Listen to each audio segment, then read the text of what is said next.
Good morning friends. एक बार फिर से हम लोग आए हैं अपने इलेक्ट्रॉनिक्स ट्रेड को लेकर के। काफ़ी दिनों से कमेंट्स में बहुत सारे आप सभी लोगों ने मुझे पूछा कि सर इतने दिन हो गए अभी हम लोग की क्लासेस नहीं शुरू हुई, तो आज मैं आपकी क्लासेस शुरू करता हूँ। थोड़ी सी इसके बारे में एक 30 सेकेंड का एक्सप्लेनेशन आप देखिए।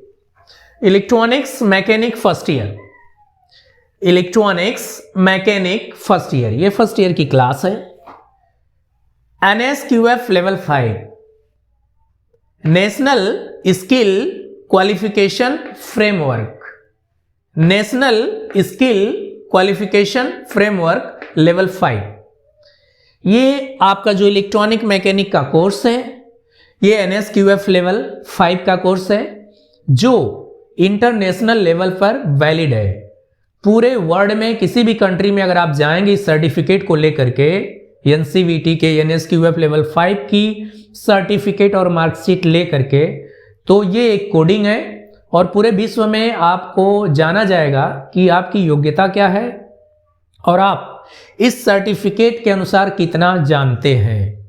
आपकी यह एक आइडेंटिटी है, आपकी यह एक पहचान पत्र होगी जो किसी भी देश के किसी भी डिपार्टमेंट को ये बताने के लिए, टेक्निकल डिपार्टमेंट को ये बताने के लिए काफ़ी होगी कि अगर आपने इलेक्ट्रॉनिक मैकेनिक में NSQF लेवल 5 का कोर्स किया है तो आप कितना जानते हैं। इसी के ऊपर आपकी सैलरी डिसाइड होगी, आपका सब कुछ डिसाइड होगा।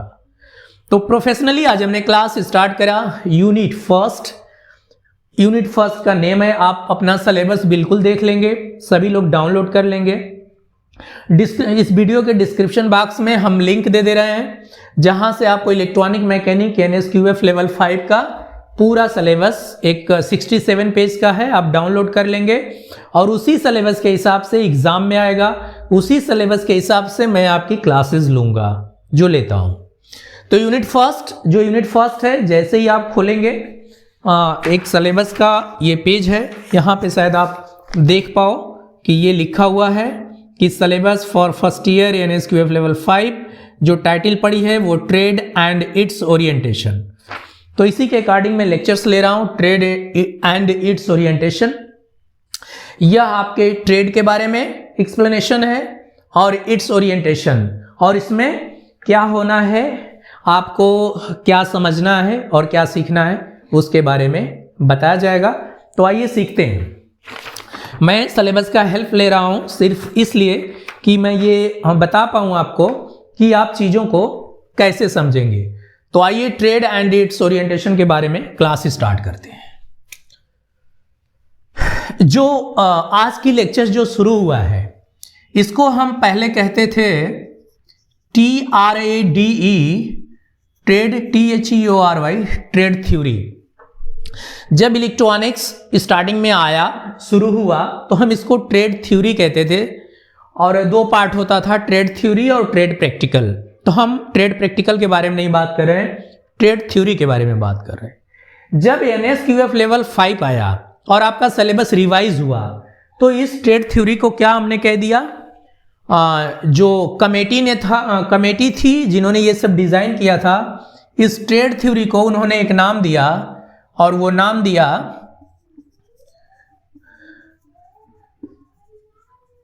प्रोफेशनल KNOWLEDGE,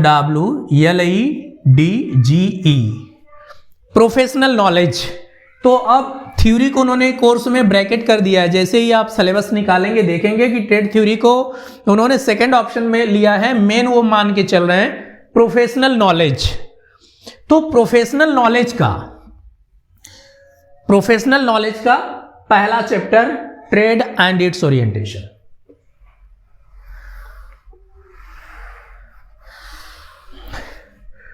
प्रोफेशनल नॉलेज का ट्रेड एंड इट्स ओरिएंटेशन। तो आइए देखते हैं इसमें। अब आपकी पहली क्लास में मैं कुछ चीजें बताऊंगा कि आपको इस पूरे 2 साल के दौरान पढ़ने क्या क्या है और वो कितने मार्क के हैं। तो सबसे पहले आपको ट्रेड थ्योरी होगी जो 100 मार्क की होगी, ट्रेड प्रैक्टिकल होगा जो 250 मार्क का होगा, WSC workshop calculation and science 50 mark, ED engineering drawing 50 mark,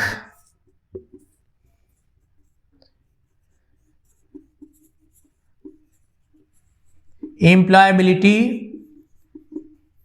skills 50 marks. कितना हो गया? 250, 350, 450 plus H1 H2 200 marks.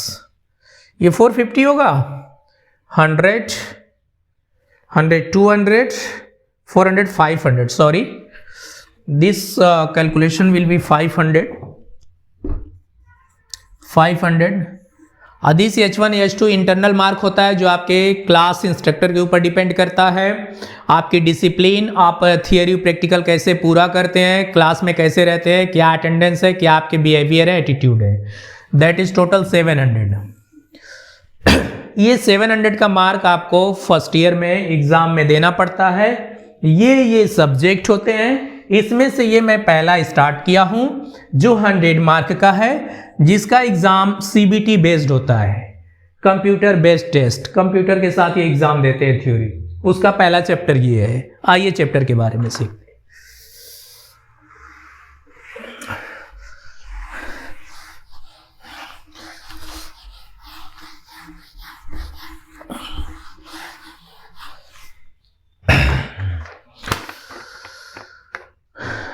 familiarization with the working of industrial training institute system।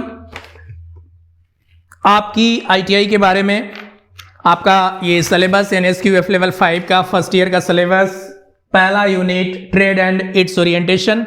ये कह रहा है कि सबसे पहले आपको, मैं बात कर रहा हूँ प्रोफेशनल नॉलेज की, थ्योरी मैं पढ़ा रहा हूँ, तो familiarization with the working of industrial training institute system sorry, आपको ITI के बारे में जानना है, ITI से अपने आप को इंट्रोड्यूस करना है कि ITI में कितने डिपार्टमेंट हैं, इस ITI में कौन कौन से ट्रेड चलते हैं, कहाँ पे किसकी वर्कशॉप है, कहाँ पे कोपा, CHNM, इलेक्ट्रॉनिक्स की लैब है, कितने इंस्ट्रक्टर्स हैं, कौन कौन सा यहाँ पे ट्रेड है, कितने दूरी में बनी है, क्या क्या है, ये सब चीज़ें, कहाँ पे एडमिनिस्ट्रेटिव बिल्डिंग्स है जहाँ पे आपके क्लर्कियल वर्क होता है, वर्कशॉप है, लैब है, स्टोर है, पावर सप्लाई है, मेन ट्रांसफार्मर है, ये सब आपको ITI के बारे में थोड़ा फर्स्ट डे क्लास में जानना पड़ता है।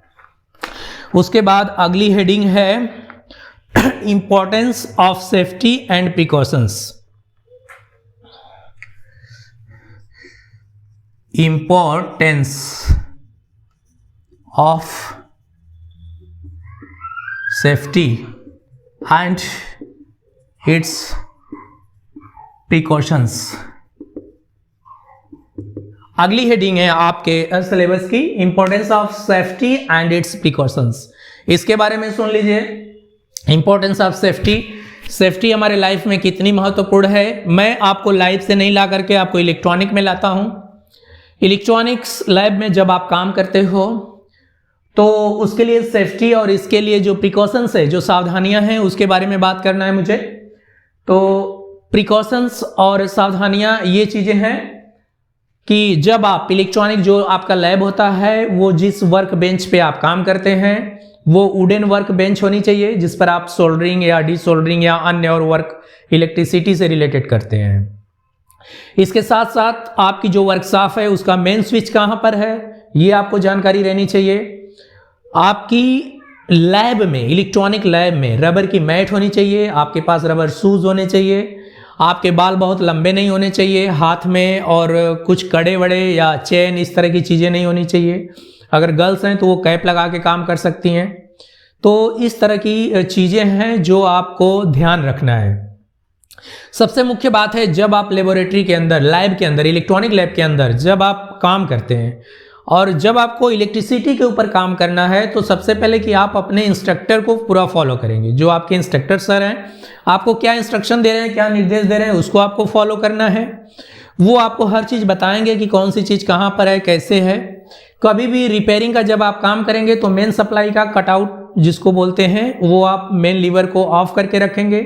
अगर आप सर्किट पे काम करें, एसी पे काम करें, तो आप फ्यूज भी निकाल दीजिए, फ्यूज निकाल के रख दीजिए, फिर लाइन पर आप काम करिए कि कोई भी किसी तरह का आपको जरा सा भी कोई लेकिन किंतु परंतु ना हो, आप इलेक्ट्रिसिटी पे काम कर सको।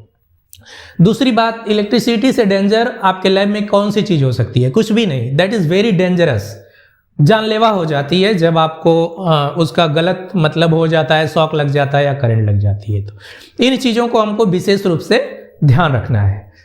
उसके बाद अगली हेडिंग को लेके आऊँ, safety taken in the industry shop floor. मैंने सेफ्टी आपको बता रहा था, अभी उसमें एक चीज़ और जोड़ दूंगा कि जो आपकी लैब है या वर्कशॉप की फ्लोर है, कभी कभी मोबिल और ग्रीस फ्लोर पे गिर जाती है, तो उस मोबिल ग्रीस को बहुत अच्छे से साफ करना है, क्योंकि आपका पैर वहाँ पे पड़ेगा तो आप फिसल सकते हैं, चोट लग सकती है। तो इन चीज़ों का भी ध्यान रखना है कि वर्कशॉप में काम करते समय इन चीज़ों को करना है। जब आप लैब में काम करते हैं तो जैसे ही आपका काम खत्म हो जाता है, एक्सपेरिमेंट का काम खत्म हो जाता है, आप जो सामान अपने इंस्ट्रक्टर सर से या लैब इंस्ट्रक्टर सर से, दोनों में से किसी से भी जो आप सामान लिए रहते हैं एक्सपेरिमेंट करने का, उसको आप शाम को प्रॉपर वे में स्विच, एक्सपेरिमेंट खत्म होने के बाद सभी सप्लाई का स्विच ऑफ करिए। जो मटेरियल्स जहाँ पे लिए थे, टूल्स लिए थे, इक्विपमेंट्स लिए थे, उसको साफ करिए। जो साफ करने वाले जैसे हैमर है, स्क्रू ड्राइवर है, सोल्डरिंग आयरन है, कॉम्बिनेशन प्लायर है, ये सबको साफ करके कॉटन कपड़े से साफ करिए और जिस जगह से आप लिए थे वहाँ पे रिटर्न कर दीजिए। अगर लैब इंस्ट्रक्टर सर से लिए हैं या जो भी आपको सामान दिया है वो सर को आप रिटर्न कर सकते हैं। तो ये सब चीज़ें आपको विशेष रूप से ध्यान रखनी है। आगे मैं अगर पढ़ूं इंट्रोडक्शन टू पीपीई, सॉरी,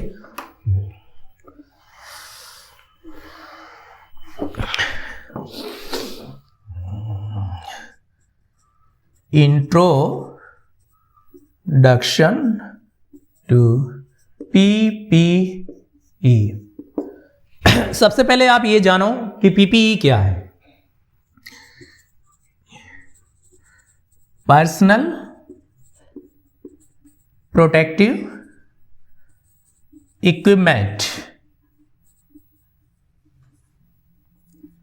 अगली जो आपके सिलेबस की अगली जो हेडिंग है, जो टाइटल है, वो है introduction to PPE.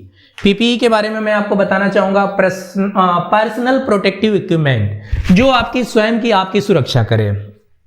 For example मैं आपको बता देता हूं, पर्सनल प्रोटेक्टिव इक्विपमेंट, पर्सनल मतलब व्यक्तिगत, जो आपको सुरक्षित करे उसको पर्सनल प्रोटेक्टिव इक्विपमेंट कहते हैं। प्रोटेक्शन का मतलब सुरक्षा और इक्विपमेंट का मतलब आपका जो भी है डिवाइस है, उसके बारे में बात करें तो पर्सनल प्रोटेक्टिव इक्विपमेंट क्या क्या हो सकते हैं।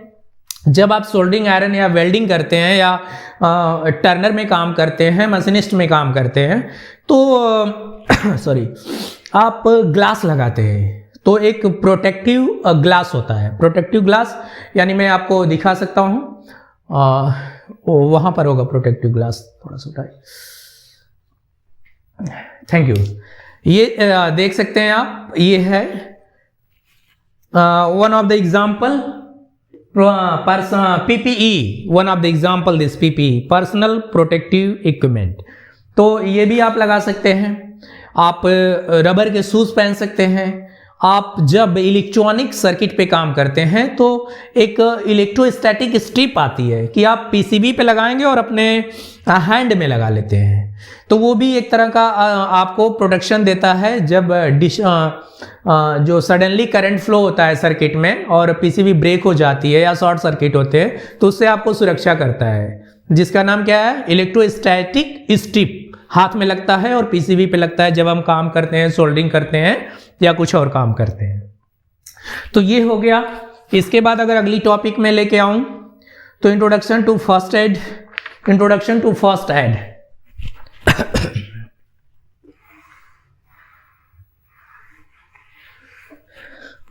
यहां पे देख सकते हैं introduction to first aid. Introduction to first aid इसमें है कि जब प्राथमिक उपचार के बारे में जानना है। जैसे किसी को अचानक शॉक लग गया, तो मैं अचानक शॉक लग गया या हाथ कट गया या कोई और चोट लग गई या सर दर्द होने लगा या आग लग गई या शॉर्ट सर्किट हो गया, तो उसमें आपका फर्स्ट ऐड क्या है, उसको कैसे करेंगे, तो आइए जानते हैं। सपोज दैट सबसे पहले आप ITI का जो नियरेस्ट डिस्पेंसरी है वहाँ का मोबाइल नंबर रखिए और अपने ITI लैब में दोस्तों से मिलकर, सर को भी पता रहता है, वो सब चीज़ें रहती हैं। आप सर दर्द की दवा रख सकते हैं, कुछ कटे छिले पर डिटॉल रख सकते हैं, बेटाडीन रख सकते हैं और बैंडेज रख सकते हैं। कुछ इस तरह की चीज़ें आप अपने लैब में रख सकते हैं फर्स्ट एड बॉक्स में। तो फर्स्ट एड बॉक्स में रहेगा तो ऐसा होने पर इमीडिएट वो कर दिया जाएगा। और सपोज दैट शॉर्ट सर्किट हुआ, आग लग गया, कुछ ऐसी चीज़ें हो गई, तो फायर एक्सटिंग्विशर होता है, आग बुझाने वाला यंत्र, वो आपके काम आ जाता है। बकेट में बालू भरे होते हैं, जगह जगह पे रखे होते हैं, वो भी आग बुझाने के काम में आ जाता है। कोई अचानक बीमार हुआ तो मैंने बोला कि पास के डिस्पेंसरी का नंबर रखिए, पास के पुलिस स्टेशन का नंबर रखिए, अपने क्लास में कहीं पर लिख करके उसको चिपका दीजिए। जो हॉस्पिटल का नियरेस्ट हॉस्पिटल का मोबाइल नंबर है, एम्बुलेंस का नंबर है, किसी डॉक्टर्स का नंबर है, डिस्पेंसरी पता करके रखिए कहाँ पर है। ये सारी चीज़ें हमको फर्स्ट एड में आती हैं। कुछ जब तक डॉक्टर हमें नहीं मिलते हैं, कुछ प्रोसीजर होता है, सब कुछ आप YouTube के ऊपर डिपेंडेंट नहीं रहेंगे। थोड़ी सी आप अपने बुक को भी रेफर करेंगे, अपने नॉलेज को एक्सपोजर देने के लिए थोड़ा उसको डिटेल्स में जाएंगे। मैं थोड़ी चीज़ों को शॉर्ट करके बता रहा हूँ क्योंकि जब डिटेल में हम जाएंगे तो वीडियो घंटे 2 घंटे की हो जाएगी, कोई देखना नहीं चाहेगा।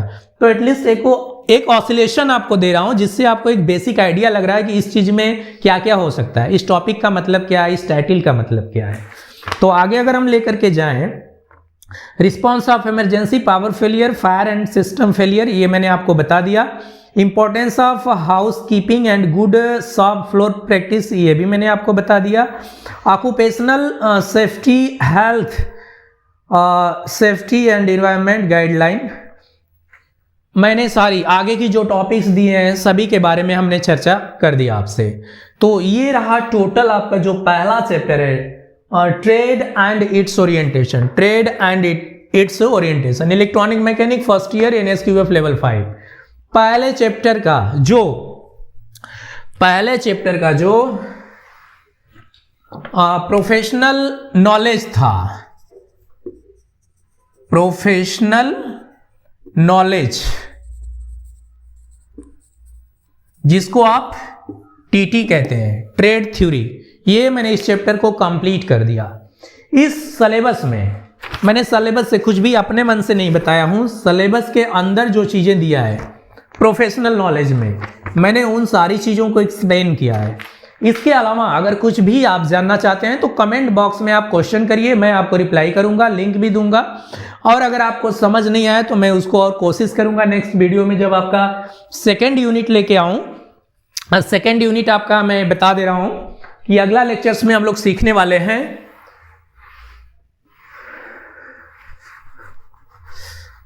फर्स्ट ईयर की जो सेकेंड यूनिट होगी, और अगला जो लेक्चर्स होगा वो होगा HAND, hand tools, and THEIR their USES, uses, जो अगला चैप्टर में लेने वाला हूं। NSQF लेवल 5 का इलेक्ट्रॉनिक्स मैकेनिक का जो नेक्स्ट चैप्टर है, चैप्टर सेकेंड, वो है hand tools and there uses. तो मैं अगले चैप्टर में लेके आऊंगा hand tools and there uses, यानी हाथ के औजार और उसका प्रयोग कहां पे करते हैं। तो thanks a lot, wish you all the best, enjoy with your class, electronic class, and wait for hand tools and their uses. Thanks.